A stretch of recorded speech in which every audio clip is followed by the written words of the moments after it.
I'm going to read chapter 36 and 37 here on customs and how we should, yeah, yeah, we'll see. So, chapter 6. But the inroad and the display of the evil spirits is fraught with confusion, with din, with sounds of crying, such as the disturbance of boorish youths or robbers would occasion, from which arise fear in the heart, tumult and confusion of thought, dejection, hatred towards them who live a life of discipline, indifference, grief, remembrance of kinsfolk and fear of death, and finally desire of evil things, disregard of virtue and unsettled habits. Whenever, therefore, you have seen aught and are afraid, if your fear is immediately taken away, and in place it comes joy unspeakable, cheerfulness, courage, renewed strength, calmness of thought, and all those I named before, boldness and love toward God, take courage and pray. For joy and a settled state of soul show the holiness of him who is present. Chapter 37, which is connected, and let this also be a token for you. Whenever the soul remains fearful, there is a presence of enemies. For the demons do not take away the fear of the presence, as the great archangel Gabriel did for Mary and Zacharias, and as he did who appeared to the women at the tomb. But rather, whenever they see men afraid, they increase their delusions that men may be terrified the more. And at last, attacking, they mock them, saying, Fall down and worship. Thus they deceived the Greeks, and thus by them they were considered gods, falsely so. And I think that's an important thing. Is again, we test the spirits by the fruit of whatever's happening. You know, sometimes just by the awe of an angel. Some people are fearful, but the angel itself often warns, "Do not be afraid." And do not worship me, right?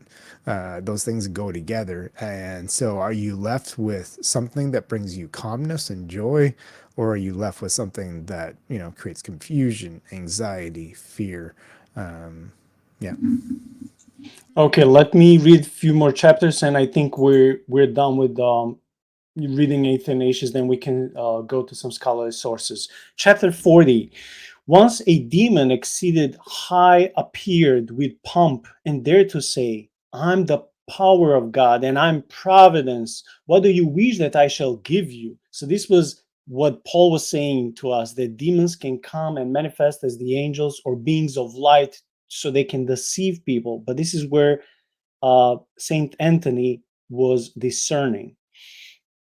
But I then so much the more breathed upon him and spoke the name of Christ and set about to smite him. I love this. Saint Anthony was like a spiritual warrior, like a spiritual crusader. He was like, I'm not playing with you. And I seemed to have smitten him. And immediately he, big as he was, so he saw this demon as a big entity together with all his demons. This was maybe a legion, right? It was plenty of them. They disappeared at the name of Christ.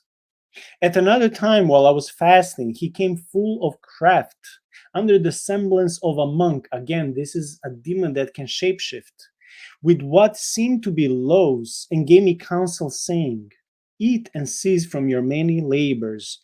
Thou also art a man, and art like to fall sick. But I, perceiving his device, rose up to pray, and he endured it not, for he departed, and through the door there seemed to go out as it were smoke. That's amazing. It just disintegrated and just left through in the thin air. How often in the desert has he displayed what resembled gold, that I should only touch it and look on it?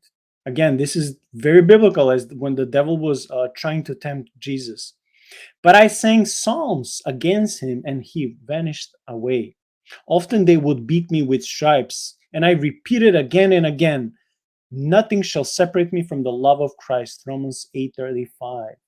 And at this they rather fell to beating one another. So what Joshua asked us earlier, how in this hierarchy of Satan, how are they trying to compete for different positions? This can help him. So the demons, once when they were rebuked, they were like fighting each other. Nor was I that stayed them and destroyed their power, but it was the Lord who said, I beheld Satan as lightning fall from heaven. Chapter 52.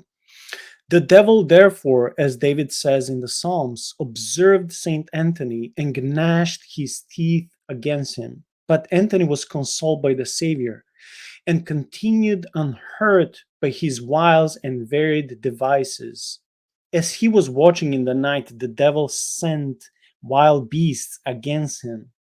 Okay, so we see again. We see he. I love how Athanasius was through the work of and life of Saint Anthony exposing how the enemy works. So the enemy can influence wild beasts and animals to turn against the people of God. Okay, and almost all the hyenas in that desert came forth from their dens and surrounded him. So Saint Anthony, and he was in the midst while each one threatened to bite. Seeing that it was a trick of the enemy, he said to them all, "If you have received power against me, I'm ready to be devoured by you.